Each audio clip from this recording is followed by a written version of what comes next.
রহমতুল্লাহ বরকাতুহু। প্রিয় ভাইরা, আলহামদুলিল্লাহ আমাদের আল ইকরাম ওভারসিজ চট্টগ্রাম হজ ও উমরা কাফেলার আগামী 4 আগস্ট যে কাফেলা যাচ্ছে পবিত্র মদিনা মুনাওয়ারা এবং খানে কাবার উদ্দেশ্যে, সেই কাফেলায় আমাদের সাথে যুক্ত হয়েছেন আমাদের সুন্নিয়তের তরুণ উদীয়মান বক্তা মোহাম্মদ সাকিব রাজা ভাই। আসসালামু আলাইকুম ওয়া রাহমাতুল্লাহি ওয়া বারাকাতুহু। আলহামদুলিল্লাহ ওয়া শুকরুলিল্লাহ, আসসালাতু ওয়াসসালামু আলা রাসূলিল্লাহ।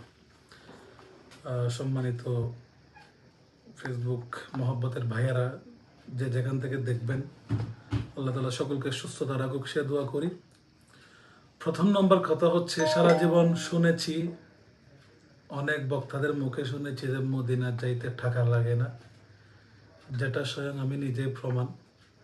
আমার মহব্বতের ভাই আশরাফুল হাসানকে ভাইকে আমি গতকালকে গাড়িতে বলেছি আমার ইতিহাস, আল ইকরাম ওভারসিজ এর পরিচালক আমার মোশাররফ হোসেন ভাইয়ের সহানুভূতি পেয়েছি বিদায় হয়তো আলহামদুলিল্লাহ, জানি না কোনোদিন কি ভালো কাজ করেছি, সে উসিলা আলহামদুলিল্লাহ আগামী 4 আগস্ট আমি আদম সাকিব রেজা মদিনাতুল মুনাওয়ারা আমার নবীর কদমে যাওয়ার নিয়ত করেছি। দোয়া করবেন যেন আল্লাহ তাআলা সুস্থতার সহিত আমার নবীর কদমে পৌঁছে দেয়।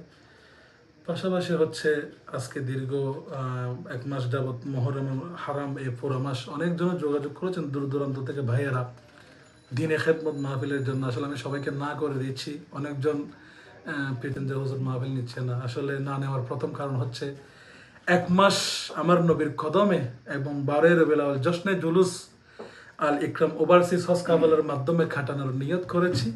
সেজন্য বাংলাদেশে আমি দিনী সফরের দিনী দাওয়াত নিতে পারছি না, এটা আন্তরিকভাবে দুঃখিত। দোয়া করবেন আল্লাহ যেন, আপনাদের জন্য দোয়া করবো অবশ্যই, মদিনাতুল মুনাওয়ারা সকলের জন্য। বিশেষ করে আমি বলবো, চট্টগ্রামের মধ্যে অনেক হজ কাফেলা রয়েছে। আমি আলহামদুলিল্লাহ আস্থার জায়গা, আমি যাওয়ার আগেই বলতে পারি আল ইকরাম ওভারসিজ, যেখানে ওনারা আপনাদেরকে আন্তরিক ভালোবাসা দিয়ে সেবা দিয়ে যাবে। আমি আশা করি, যেহেতু আমি নিজেই যাচ্ছি, অবশ্যই 1 মাস আমার নবীর স্মৃতি বিজড়িত যতটুকু জায়গা রয়েছে যাওয়ার চেষ্টা করব, আপনাদেরকে দেখানোর চেষ্টা করব। পাশাপাশি আমি বলবো, যারা জশ্নে জুলুস আমার নবীর কদমে কাটাতে চান, আপনারা আগ্রাবাদ ওনাদের শাখা রয়েছে, ওনাদের মেইন শাখা ঢাকার মধ্যে সর্বসান ভাই আর ওনার ফ্রেন্ডরা যারা রয়েছে ওনারা চালু করেছেন।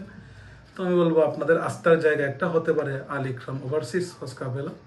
তো আমি অদমে যাচ্ছি, দোয়াতে স্মরণ রাখবেন। সাথে আমার আয়াস জিসান আত্তারি ভাই, দীর্ঘ অনেক বছরের সম্পর্ক, উনিও যাচ্ছেন, নিয়ত করেছে। পাশাপাশি যিনি আসলে এই কাফেলার মধ্যে অক্লান্ত পরিশ্রম করে যাচ্ছেন, আশরাফুল হাসান ভাই, ওনার কৃতজ্ঞতা প্রকাশ করছি। সকলে দোয়া করবেন। আসসালামু আলাইকুম ওয়া রাহমাতুল্লাহি ওয়া বারাকাতুহু।